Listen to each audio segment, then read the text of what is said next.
আজকে আমি তালের মালপোয়া বানাবো, এই জন্য আমি প্রথমে তালটা নিয়ে নিলাম আর এই যে তালের সাথে কিছু চিনি মিশিয়ে দিলাম। এখন চিনি দিয়ে তালটাকে জাল, আর তাল আমি ফ্রিজ থেকে নামিয়েছি। আর এই যে চিনি এখন চুলায় ভালো করে জাল করে চিনিটা আর তালটা গলিয়ে নেব।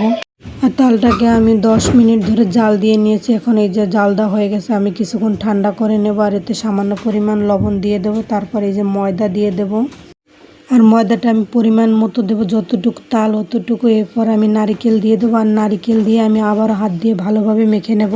ভালোভাবে মাখানো হয়ে গেছে। এখন আমি চুলায় একটা কড়াইতে তেল বসিয়ে দিয়েছি, আর তেলটা গরম হয়ে গেছে। এখন আমি পিঠার ডোগুলো হাত দিয়ে আস্তে আস্তে ছোট ছোট করে দিয়ে দেব, যাতে শরীরে তেল ছিটে না যায়। আর এই যে আমার ডো দেওয়া হয়ে গেছে।